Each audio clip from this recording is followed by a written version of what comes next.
Hello everybody, Matthew Smith here, Managing Director of Buckingham Chartered Financial Planners, and welcome to March Financial Planning Update for 2021. First and foremost, just a bit of commentary on the markets. It's pleasing to see the UK market continues to outperform during 2021. As we mentioned last month, this is a real reversal in fortunes from previous calendar years, ever since 2016 really, when the UK market has lagged somewhat behind most other global markets, but that fortune does seem to be reversing in 2021, and that trend has been maintained in March, which is pleasing. I think that's largely due to the now confirmed Brexit trade deal, and of course our continued success on the vaccination rollout for COVID-19 as well, which plays very nicely into the hands of the domestic UK economy, especially when considered relative to its peers. Of course, if we open faster than other countries are able to, in relative terms, that will be very good for the UK economy and the UK market when compared perhaps to some of our international peers. What's also quite interesting is to see the MSCI World Index underperform quite substantially the S&P 500. Now, the S&P 500 makes up a huge percentage of the overall global index, and of course the UK makes up a fair part of the rest as well. So that suggests that the underperformers are not featured on the screen here. It's not the UK or the US market, and really it's likely to be the European and the Japanese markets that are dragging the world index down slightly. So there's some interesting divergence going on between some of the global markets at the moment. The other thing just to mention here is that the FTSE, although it has performed somewhat better during 2021 than the other global markets, you'll notice it is somewhat more volatile. It's in the blue line on this particular graph, and it does show how sensitive the FTSE is to the changing news flow, both around the vaccine, but also around some of the other Brexit-related trade hiccups that we're now starting to see crop up as everybody comes to terms with the agreement we made with the EU at the end of last year. In terms of the portfolios, everything is in positive territory, which is pleasing. The adventurous portfolio is really racing ahead due to a higher UK and US equity content, but we are seeing positive returns across all of the portfolios. Everything has just been repositioned slightly. We've made some changes recently in the portfolios and we've increased our UK holding. We're already starting to see the benefit of that given the performance of the UK market over the past few weeks. And we believe that's going to continue to be the case for some time yet, as I say, given the success of the UK's vaccination rollout. Specifically, we've actually added a larger component of FTSE 250 companies into the portfolios. And these tend to be the more domestically focused businesses, as opposed to the FTSE 100 that tends to feature more internationally focused companies. So we believe the domestic UK economy is probably fairly well placed relative to its peers, especially with the Brexit deal and the vaccination progress. So we've added a holding there into the portfolio, and we're already starting to see that bear fruit, which is very encouraging. Now, of course, the other significant events in March, first and foremost, we had the budget. And as I've commented here, there was almost nothing to see here really in terms of the budget from a personal financial planning perspective. Really, we saw almost nothing change when it comes to personal financial planning. What we have had confirmed is that things won't be changing in the future, however, which I'll come on to in just a moment. But the vast majority of the tax system was left well alone. All of the taxes, income tax, capital gains, inheritance tax, were all left pretty much exactly as they were before, so no major shake-up there.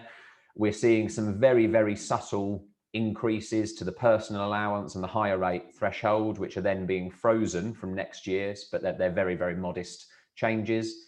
The bigger news really was the freezing of the vast majority of tax allowances. So the capital gains exemptions, the lifetime allowance, the inheritance tax exempt allowances have all been frozen through to April 2026.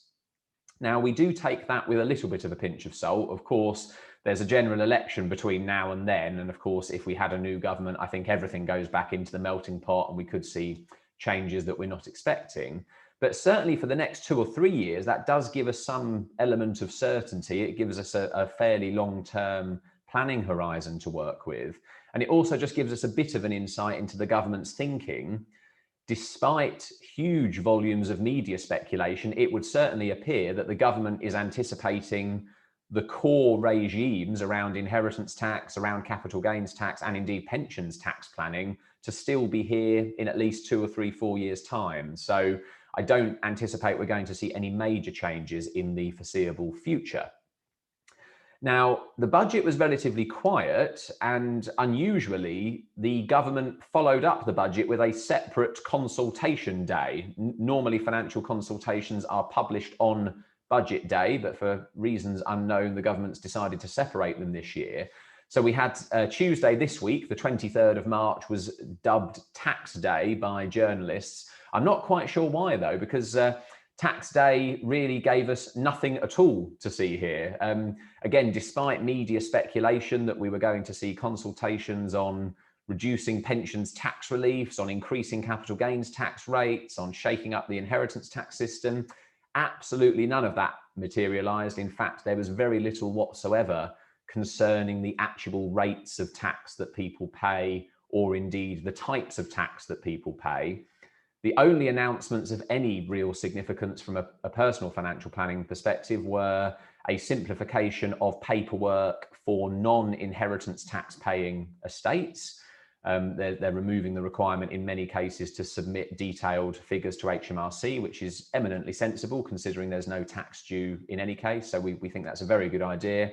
And the government's also consulting on addressing some of the anomalies within the pension system. But most of these are technical changes to do with the operation of tax and don't really affect the rates or the types of tax that we're going to pay. So given that we haven't seen anything in the budget, we've got a freezing of allowances over effectively a 5-year period, albeit there will be an election in between. And we haven't really seen any major consultations concerning any of the significant taxes.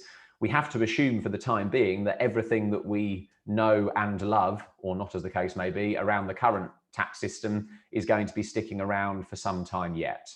That's not to say that the government won't tinker with things in the next couple of years. Of course, we know that the coronavirus debt war chest will have to be repaid at some point in the future. The government seems to be looking at corporation tax as the main method of doing so for the time being, but I don't think we can rule out changes to the other main taxes at some point further down the road. The one thing I will mention, a few people have asked me in the last few weeks about my views on a wealth tax, a sort of one-off or a continuing tax on wealth as opposed to income or capital gains. I think it's very unlikely for 2 reasons, certainly under the current government. Point number 1 is that the Conservative government as a whole, and indeed many senior cabinet ministers in the Conservative government, have publicly said they do not like the idea of a wealth tax. Now, of course, politicians are liable to change their mind, so that doesn't necessarily mean we won't see it, but I think it's unlikely. I think the bigger reason is just the administrative workability of a wealth tax. It would be incredibly complex to implement in the first place. It would require an entirely new section of the tax system, one that we've never had before. And of course, it would require anybody likely to be affected to get a valuation of all of their assets, including properties and motor vehicles and chattels and jewelry and gold bullion bars every year, which is a vast quantity of work. HMRC would then have to check and potentially challenge those valuations. So I think it's incredibly unlikely, both from a government perspective, but also from an operational point of view as well. Not saying it can't happen, but I think it's incredibly unlikely given the situation we have at the moment. So that's everything for today. Very quiet on the home front in terms of budget and tax changes, which I think is broadly a good thing. As I've commented before, I think that the current personal tax regime is actually fairly generous from a historical standpoint. Of course, it will get in real terms less generous over the next 5 years because these allowances are going to be frozen. So it's a stealth tax really by not index linking allowances, which of course makes them less valuable in real terms. But I think it's fair to say, given the circumstances the country finds itself in, budget and tax day could have been a lot worse. So I think we've got off fairly lightly, and certainly as a firm, we're very happy with a maintenance of the status quo. We think it's a reasonably generous tax regime. There's lots of different allowances and exemptions to make use of. So long may it continue, in our view. That's everything for this month. Look forward to doing another one of these at the end of April. But as always, if you have any questions on your financial planning, please don't hesitate to contact a member of the team. Speak to you soon. Thank you.